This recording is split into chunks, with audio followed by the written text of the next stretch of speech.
day to you. If you're all good and safe.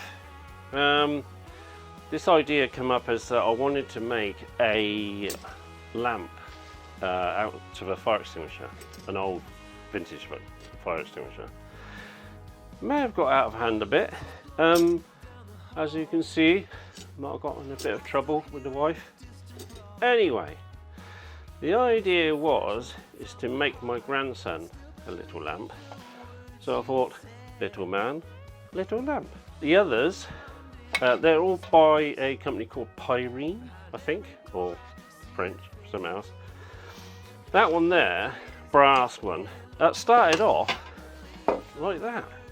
So once all this stuff has been polished off with the old buffing wheel here, it comes up like that, nice shiny. So there's going to be more projects with fire extinguishers into lamps. That's all I'm saying. It's going to be a big lamp. Anyway, this is how we started. The first thing we want to do really inside here is pipes and yes, actually some lead in there as well. So what we want to do is desolder this bottom nipple with spray, and then on this ring there's a ring around here which needs to be desoldered as well, and then we can take the top off, and then we can get all to the inside stuff, and then start looking at how we can build it again.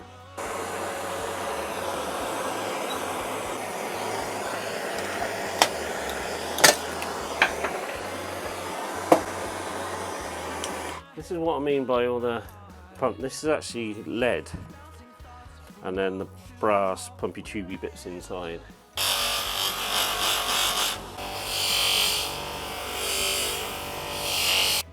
Because this is a junior one and it's a bit small, there's a lot going on inside for me to actually use this as a switchy on-y switch. So I've got a rotary switch, and that's the filler cap for the fire extinguisher.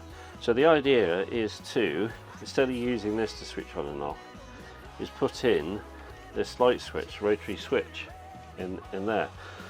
But this, because it's old, this is Imperial, this size, which I think is 3/8 maybe, something like that. Anyway, so the idea is to drill this out, tap it with a 10mm hole, tap it with a 10mm bit, and then hopefully that'll go in on that thread there.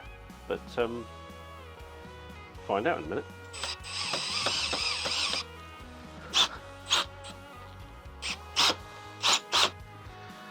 And I think it's only done it, isn't it?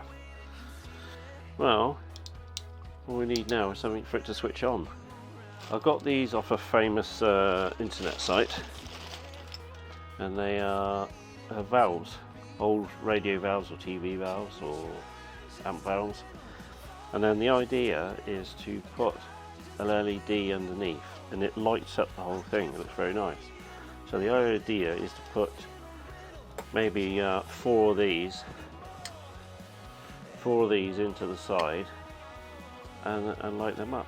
Right, I think I know what I'm going to do now.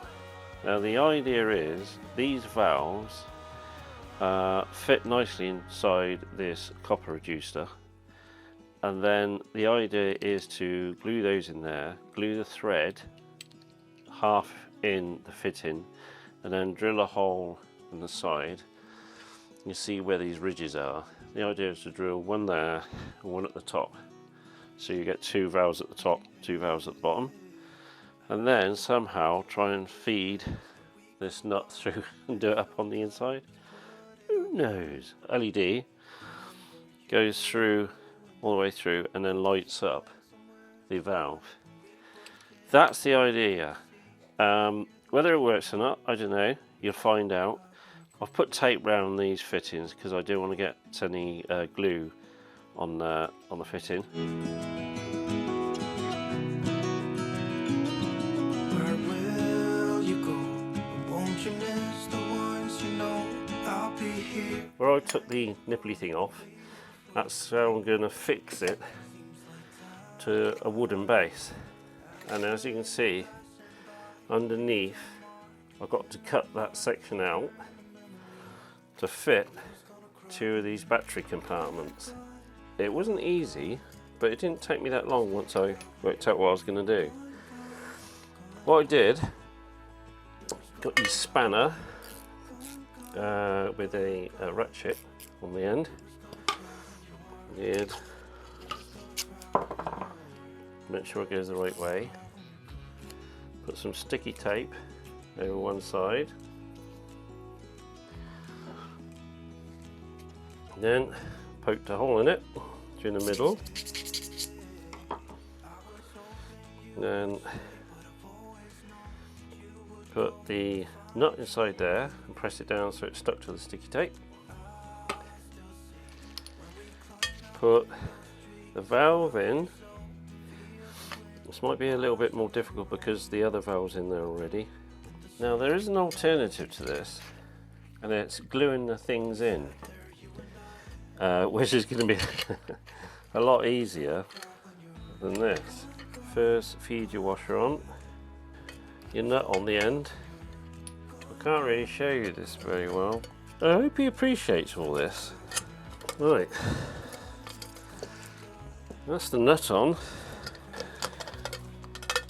Wow, that was the worst too. Anyway, that was the idea. Right, there you can see down there what I've been doing is once I've been screwing them, stick the cables to the side and then they're out of the way. Bit of a fiddle. The alternative is just glue the damn things in there. I will not be beaten. It's gonna cry, it's gonna cry.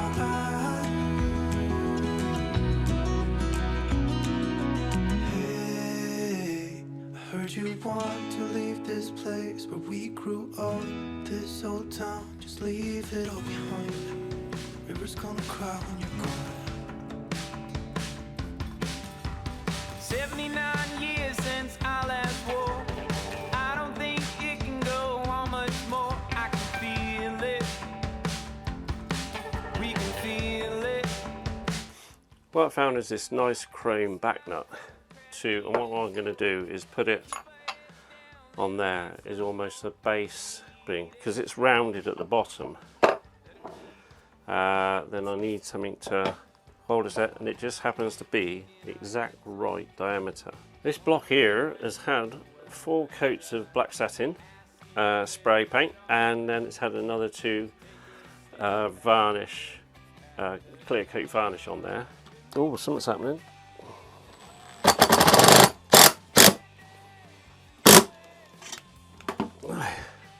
This is just push fit this top, but it's really tight because if any of these come loose, we need to get inside.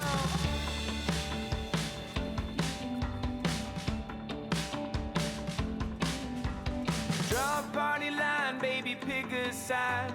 It don't much matter if it's left or right. You just mean it.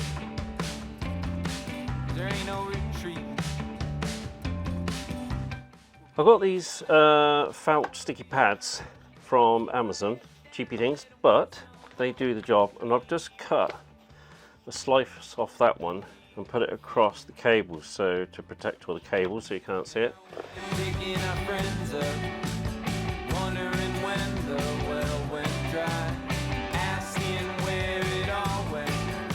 Well, I hope you like it. It's taken a while, it really has, but it's I think it's turned out quite nice.